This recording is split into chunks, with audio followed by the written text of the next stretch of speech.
নমস্কাৰ মই প্ৰদীপ আজি মই মেট্ৰিক আৰু হায়াৰ সেকেন্ডাৰী পাছ কৰা লৰা ছোৱালীখিনিক দুটামান কথা ক'বলৈ ওলাইছো তোমালোকৰ ৰিজাল্ট দিলে আৰু ৰিজাল্টক লৈ তোমালোক প্ৰায় 90% লৰা ছোৱালীয়ে নিজকে নিজে সন্তুষ্ট নহয় আৰু তোমালোকৰ অভিভাৱকেটো 100% অভিভাৱকে সন্তুষ্ট নহয় তোমালোকৰ ৰিজাল্টক লৈ যিবিলাকে ষ্টেণ্ড কৰিছে তেওঁলোকে কৈছে আৰু অকণমান পাৰ্চেণ্ট পাইলে যিবিলাকে ডিষ্টিংশ্যন পাইছে তেওঁলোকে কৈছে আৰু অকণমান পালে যিবিলাকে ষ্টাৰ কৰিছে বোলে ডিষ্টিংশ্যন পালে যিবিলাকে ফাৰ্ষ্ট ডিভিজন পাইছে বোলে ষ্টাৰ কৰিলে যিবিলাকে ছেকেণ্ড ডিভিজন পাইছে তেওঁলোকে ভাবিছে যদি ফাৰ্ষ্ট ডিভিজন পালে হয় এইটো সকলোৰে মনত আহিব আমি সকলোৱে আমি পোৱাতকৈ আমি অকণমান বেছি আশা কৰোঁ কিন্তু প্ৰকৃততে আমি যি পাব বিচাৰো এইটো আমি পাব পাৰোঁ এই দুইটা পৰীক্ষাই তোমালোকক এটা কথা নিশ্চয় শিকাইছে আৰু তোমালোকে অনুভৱ কৰিছা তোমালোকে মনতে ভাবিছা যে যদি মই আৰু অকণমান বেছিকৈ পঢ়িলোহেঁতেন নিশ্চয় মই ইয়াতকৈ বেছি নম্বৰ পালোহেঁতেন বা যদি মই পৰীক্ষা বুলি যিটো পঢ়িলোঁ যদি পৰীক্ষাৰ দুমাহ আগৰ পৰাই যদি মই পঢ়িলোহেঁতেন তেতিয়াহ'লে নিশ্চয় মই ইয়াতকৈ বেছি নম্বৰ পালোহেঁতেন বা মোৰ মা দেউতাও সন্তুষ্ট হ'লহেঁতেন কিন্তু এই কথাখিনি যে তোমালোকে নিশ্চয় অনুভৱ কৰিছা এই অনুভৱখিনি অকল ৰিজাল্টৰ দিনাৰ কাৰণেই নেকি যদি ৰিজাল্টৰ দিনৰ কাৰণে এই অনুভৱখিনি তেতিয়াহ'লে এই অনুভৱৰ কোনো মূল্য নাই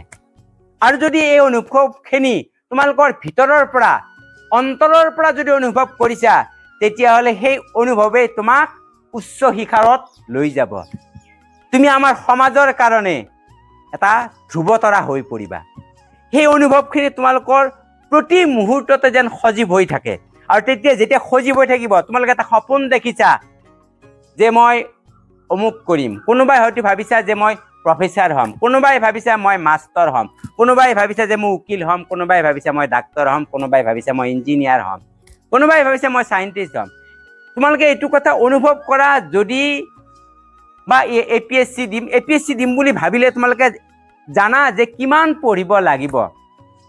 আৰু সেই ধৰণে তোমালোকে যদি এই পৰীক্ষাৰ যিটো অনুভৱ যদি আৰু মই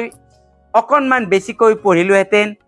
বা দুমাহ আগৰ পৰাই পঢ়িলে নিশ্চয় মই ইয়াতকৈ বেছি নম্বৰ পালোহেঁতেন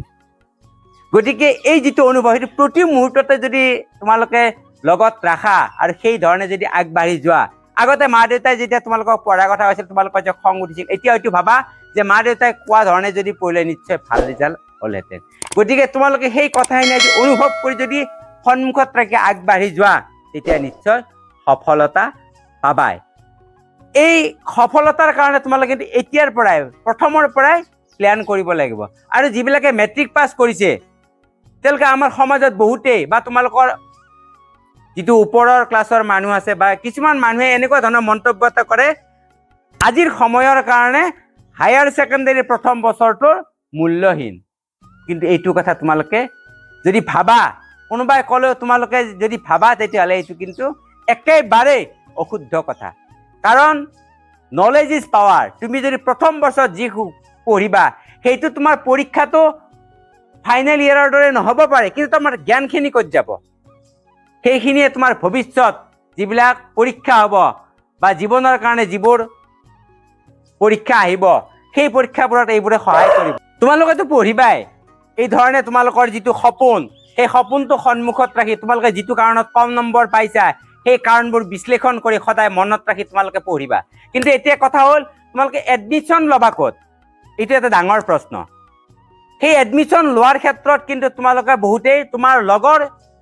বন্ধু বা বান্ধৱীয়ে ক'ত এডমিশ্যন লৈছে তাৰ ওপৰত নিৰ্ভৰ কৰি তুমি আগবাঢ়ি যোৱা